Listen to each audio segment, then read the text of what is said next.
Alexandre se réveilla en sursaut, le cœur battant, quand son téléphone vibra sur la table de nuit. C'était un message anonyme avec une photo, lui et Julien enlacés dans un parc parisien. Prise la veille. Avant qu'il puisse réagir, la porte de son appartement s'ouvrit brutalement. Et son père, furieux, brandit la même image imprimée, hurlant que toute la famille savait maintenant. Alexandre fixa l'écran, les mains tremblantes. Comment cela avait-il pu arriver? Il avait toujours été si prudent, cloisonnant sa vie privée comme un coffre-fort inviolable. À 28 ans, avocat prometteur dans un cabinet prestigieux du quartier des Affaires à Paris, il avait construit une façade impeccable, hétérosexuelle, ambitieux, destiné à perpétuer la lignée familiale. Son père, un entrepreneur conservateur originaire de Provence, avait des attentes claires. Tu épouseras Sophie, la fille de mon associé. Et tu auras des enfants pour assurer l'avenir de l'entreprise, lui avait-il répété des dizaines de fois. Alexandre avait acquiescé. Par peur. Par devoir. Par habitude. Mais Julien avait tout changé. Ils s'étaient rencontrés 6 mois plus tôt, lors d'une exposition d'art contemporain à la Galerie Lafayette.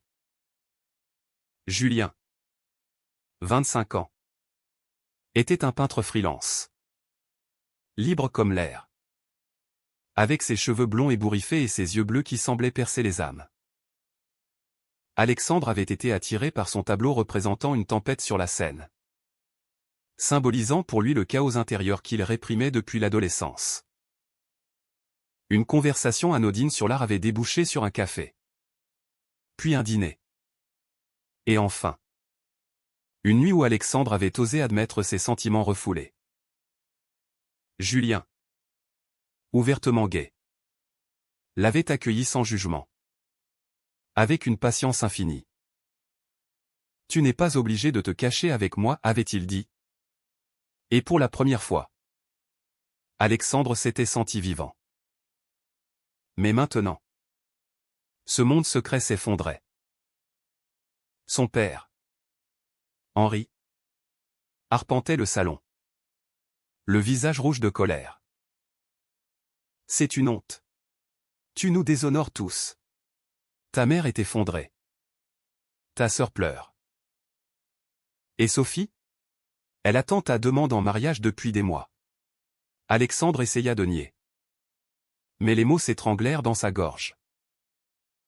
La photo était irréfutable, leurs mains entrelacées. Un baiser volé sous un arbre. Qui avait pu les trahir? Un collègue jaloux? Un ami indiscret? Ou pire, quelqu'un de la famille? Henri posa un ultimatum, tuerons avec 7 hommes, ou je te coupe les vivres. Pas d'héritage. Pas de soutien. Et je ferai en sorte que ton cabinet sache tout. Alexandre passa la journée dans un brouillard. Au bureau, il annula ses rendez-vous, prétextant une migraine. Ses collègues le regardaient différemment. Où était-ce son imagination? Il appela Julien, qui répondit immédiatement, la voix inquiète. Qu'est-ce qui se passe? Alex? Tu as l'air paniqué. Alexandre raconta tout, les larmes aux yeux. Julien proposa de venir. Mais Alexandre refusa. Pas maintenant. C'est trop risqué. En raccrochant, il se sentit lâche. Julien méritait mieux qu'un amant fantôme. Le soir venu, Alexandre rentra chez ses parents à Neuilly-sur-Seine. Une villa cossue où l'apparence primait sur tout. Sa mère, Marie, l'accueillit avec des yeux rougis. « Mon fils? Comment as-tu pu nous mentir si longtemps ?» Elle l'étreignit. Mais son étreinte était raide, chargée de déception. sa sœur cadette. Élise. 22 ans. Étudiante en médecine. Resta en retrait. Les bras croisés. Je le savais. Alex. J'ai vu tes messages une fois. Mais je n'ai rien dit parce que je t'aime. Alexandre fut choqué. Élise savait? Pourquoi n'avait-elle pas parlé? Parce que je voulais que tu sois heureux, murmura-t-elle. Mais maintenant. Le secret était public. Et la famille se déchirait. Henri organisa une réunion de crise autour de la table du dîner. Sophie fut invitée, ignorant tout. Alexandre dut feindre la normalité, souriant poliment tandis que son père vantait leur futur mariage. Intérieurement, il bouillonnait. Était-ce cela?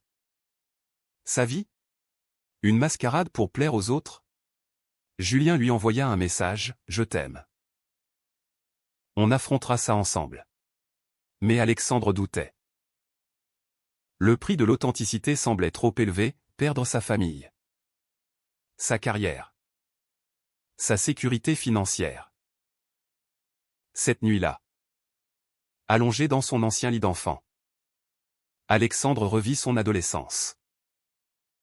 À 15 ans, il avait eu son premier crush sur un camarade de classe.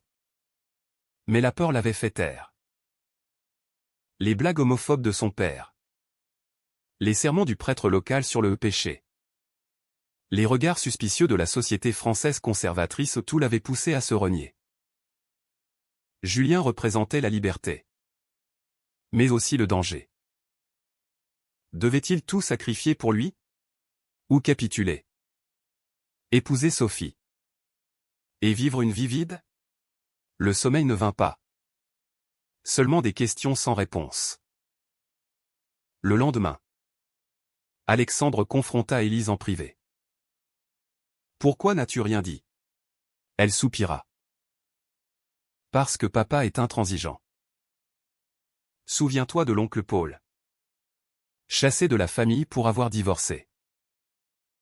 Imagine pour ça. » Alexandre hocha la tête. L'oncle Paul vivait maintenant seul. Ostracisé. Était-ce son destin? Élise ajouta, « Mais tu mérites d'être toi-même. Julien semble te rendre heureux. » Ces mots plantèrent une graine de doute. Peut-être y avait-il une issue. Au travail? Un collègue. Marc. L'approcha discrètement. J'ai entendu des rumeurs. Si c'est vrai, sache que je te soutiens. Marc était gai. Marié depuis peu grâce à la loi Taubira. Ces paroles offrirent un espoir fugace. Mais Alexandre minimisa, ce n'est rien. La peur l'emportait encore. Julien insista pour un rendez-vous clandestin dans un café discret de Montmartre. Là, face à face, Alexandre avoua tout. Julien écouta. Puis prit sa main. On peut partir? Recommencer ailleurs. Mais Alexandre recula. Je ne peux pas abandonner ma famille. Julien parut blessé. Et moi? Suis-je si facile à abandonner? Leur dispute s'envenima. Voix basse mais intense. Alexandre partit. Le cœur lourd. Se demandant s'il avait déjà fait le choix fatal. Les jours suivants furent un tourbillon de tension. Alexandre évitait Julien. Ignorant ses appels. Se réfugiant dans le travail. Mais chaque dossier, chaque plaidoirie lui rappelait sa duplicité, défendre la justice dehors. Tandis qu'il se mentait à lui-même. Son père, Henri, ne lâchez pas. J'ai parlé à ton patron. Il s'attend à une annonce de fiançailles bientôt. Alexandre blêmit. Henri avait osé. C'est pour ton bien, ajouta-t-il. 7. Phase passera. Sophie, sentant un malaise, l'invita à dîner. Belle, intelligente, 27 ans. Avocate comme lui. Elle représentait l'idéal familial. Au restaurant étoilé près de l'opéra. Elle posa la question fatidique, Alex. Qu'est-ce qui ne va pas? Tu sembles distant. Alexandre hésita. Puis mentit, le stress du boulot. Mais Sophie insista. Est-ce qu'il y a quelqu'un d'autre? Son regard perçant le transperça. Devait-il avouer? Non. Pas encore. Rien de sérieux, éluda Théil. Sophie sourit tristement. Je t'aime, Alex. Mais je ne veux pas d'un mariage forcé. Ces mots le culpabilisèrent. Elle méritait la vérité. Mais le dire signifierait tout briser. Pendant ce temps, Julien ne renonçait pas. Il envoya un tableau par coursier, une représentation abstraite de deux silhouettes enlacées dans une tempête. Avec une note, notre amour survivra si on le choisit. Alexandre le cacha dans son appartement. Ému mais terrifié. Élise, venue le voir, découvrit le paquet. C'est beau. Il t'aime vraiment. Elle le serra dans ses bras. Papa est dur. Mais il t'aime aussi. Donne-lui du temps. Alexandre secoua la tête. Du temps? Il veut me marier de force. Élise proposa une médiation. Mais Alexandre doutait. Une confrontation explosive eut lieu lors d'un déjeuner familial.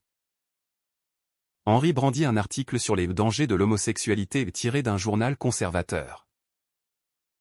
Regarde ce que ça cause, dépression. Exclusion sociale. Marie pleura silencieusement. Élise explosa, papa.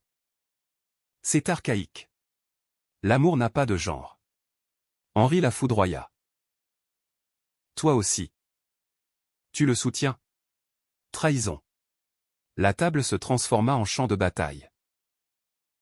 Alexandre, muet, se sentait responsable. Avait-il détruit sa famille pour un amour interdit? Au bureau. Les rumeurs enflèrent. Un client important. Homophobe notoire. Annula un contrat. Le patron d'Alexandre le convoqua, des bruits courts. Vrai ou pas? Ça impacte l'image du cabinet. Alexandre nia. Mais le doute était semé. Sa carrière chancelait. Julien appela enfin. La voix brisée. Alex? On doit parler. Ils se retrouvèrent dans un parc isolé. Sous la pluie. Julien accusa, tu me fuis comme si j'étais une erreur. Alexandre avoua sa peur. Ma famille. Mon job. Tout s'effondre. Julien répliqua, et si on affrontait ensemble? Mais Alexandre recula encore. Je ne suis pas prêt. Julien partit. Larmes aux yeux. Laissant Alexandre seul sous l'averse. Le lendemain.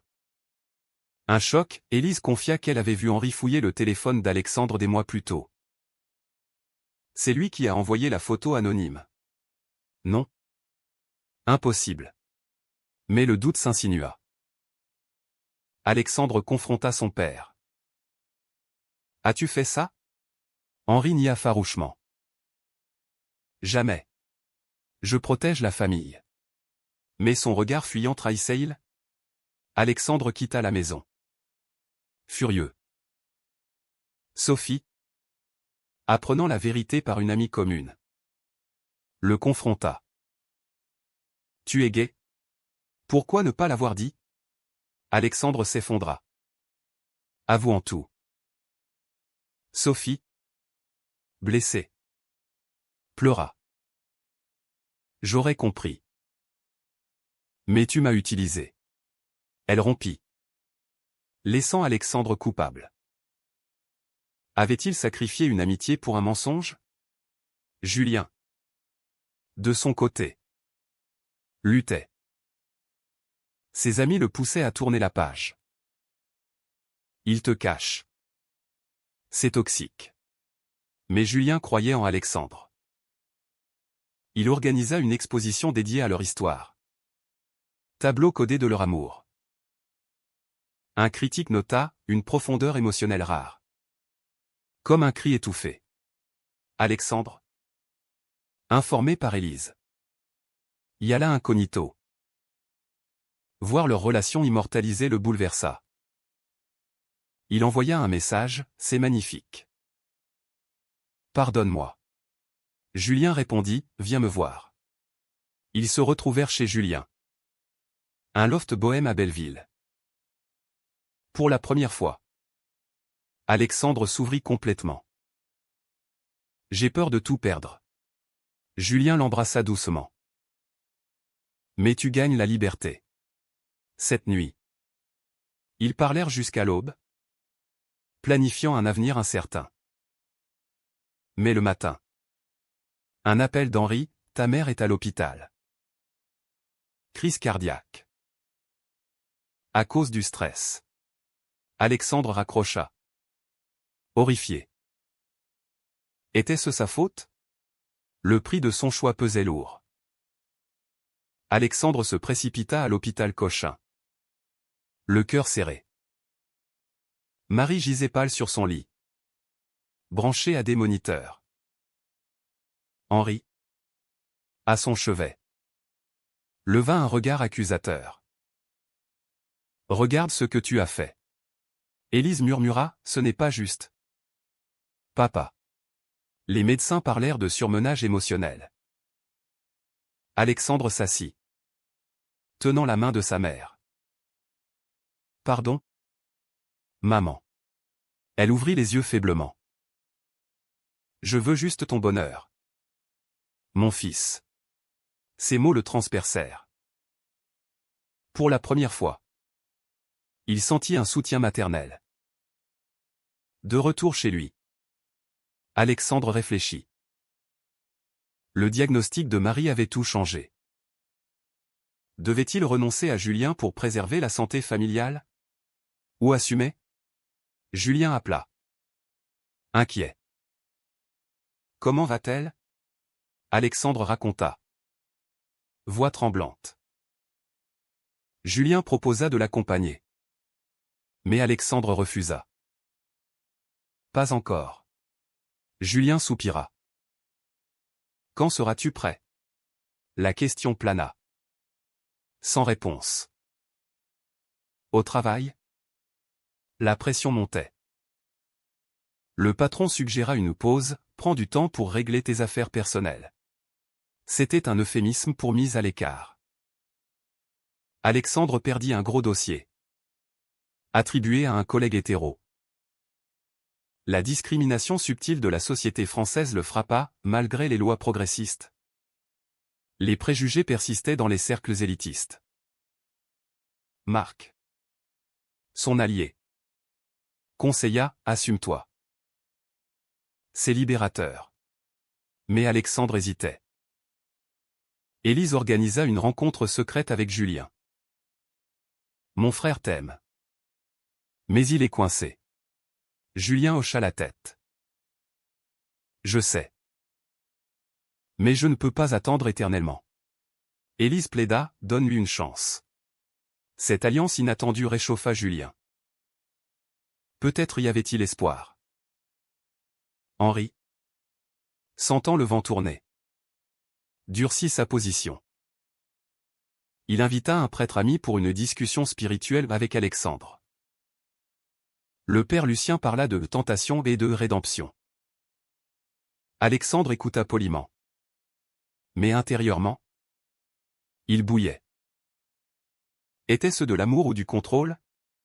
Il défia, et si Dieu m'avait fait ainsi? Le prêtre balbutia. Henri s'emporta. Pas de blasphème. Alexandre quitta la pièce. Déterminé. Sophie, malgré la rupture, Envoya un message de soutien. Sois toi-même. Tu mérites l'amour vrai. Ces mots guérirent une plaie. Alexandre réalisa qu'il avait sous-estimé les alliés potentiels. Julien, frustré, envisagea de partir pour une résidence artistique à Berlin. Si tu ne choisis pas, je le ferai pour nous. Alexandre paniqua. Perdre Julien serait insupportable. Il organisa un dîner clandestin. Là, il promit, je vais parler à ma famille. Julien sourit. Sceptique mais espoir. Le climax familial eut lieu lors d'une visite à l'hôpital. Marie. Mieux. Rassembla tout le monde. Arrêtez de vous déchirer. Alexandre prit une profonde inspiration. Papa. Maman. Élise. Je suis gay. J'aime Julien. Ce n'est pas une phase. Silence assourdissant. Henri explosa, jamais. Tu choisis, lui ou nous. Marie intervint, Henri. Assez. Notre fils souffre. Élise soutint, on l'aime tel quel. Henri. Isolé. Sortit en claquant la porte. Alexandre pleura de soulagement mêlé de douleur. Marie l'étreignit. Je suis fier de toi. Élise sourit. Mais Henri? Le fossé semblait insurmontable. Julien. Informé. Jubila. Enfin. Ils passèrent la nuit ensemble. Planifiant. Mais le lendemain. Un appel anonyme, si tu continues. Ta carrière est finie. Une menace? Alexandre enquêta. Soupçonnant un rival au bureau. Marc confirma, c'est probablement Laurent. Jaloux de ta promotion. Alexandre confronta Laurent. Qui n'y a mais parut nerveux.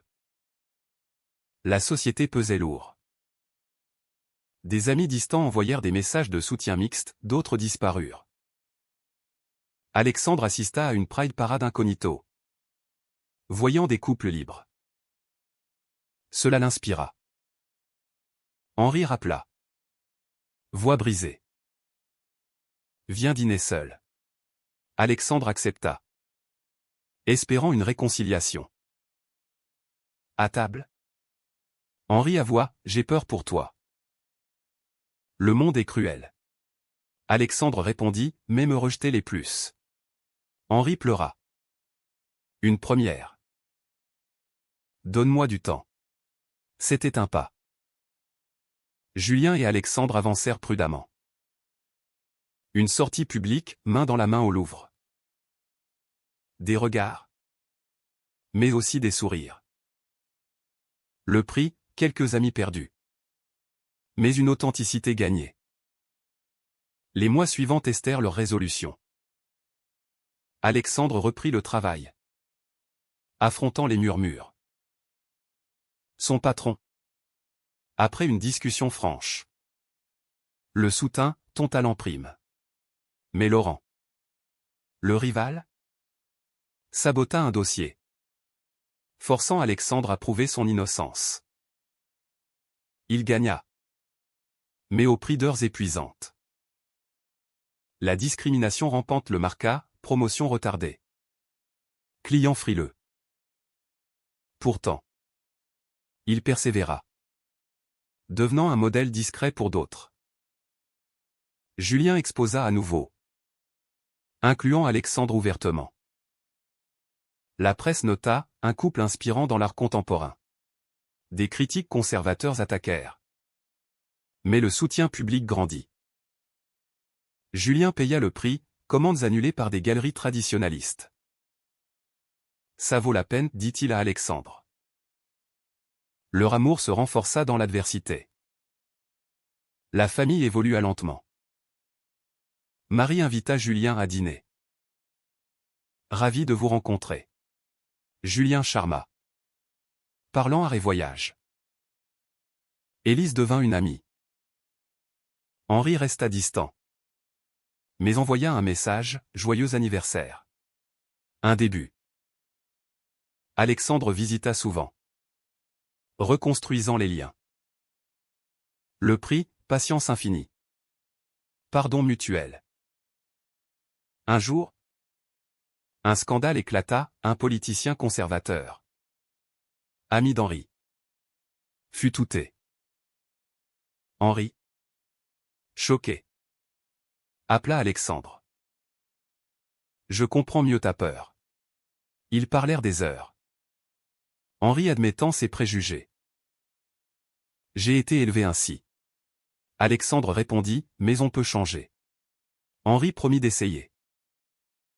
Sophie se maria avec un autre, invitant Alexandre. Amis pour toujours. Il y alla avec Julien, symbolisant la closure. Mais les conflits intérieurs persistaient. Alexandre doutait parfois, avait-il bien fait? Les nuits d'insomnie. Imaginant une vie normale avec Sophie. Enfant. Stabilité. Julien le rassurait, c'est notre normalité. Un ultimatum final, Henri proposa de rencontrer Julien. Pour la paix. Le dîner fut tendu. Henri questionna, que offrez-vous à mon fils? Julien répondit, l'amour inconditionnel. Henri hocha la tête. Impressionné. À la fin. Il serra la main de Julien. Prenez soin de lui. Alexandre pleura de joie. Le prix payé portait fruit. Pourtant, la société n'était pas idéale. Un incident, insulte homophobe dans la rue. Alexandre riposta verbalement, défendant leurs droits. Julien l'applaudit. Tu as changé. Leur relation mûrit. Ils voyagèrent en Provence, visitant la maison familiale. Henri les accueillit. Maladroit mais sincère. Marie cuisina. Élise rit. Une famille recomposée. Alexandre, promu associé, plaida pour des causes LGBTQ+. Julien vendit des toiles records. Leur succès vint du courage. Mais le passé hantait. Alexandre trouva la source de la photo initiale, un détective engagé par Henri. Avoué plus tard. Je voulais te le sauver au point. Alexandre pardonna. Comprenant la peur paternelle. À la fin. Assis sur un banc face à la Seine. Alexandre et Julien réfléchirent. On a tout risqué, dit Alexandre. Et gagné, répondit Julien. Était-ce le bon choix? De tout sacrifier pour l'amour authentique. Face aux pressions sociétales et familiales,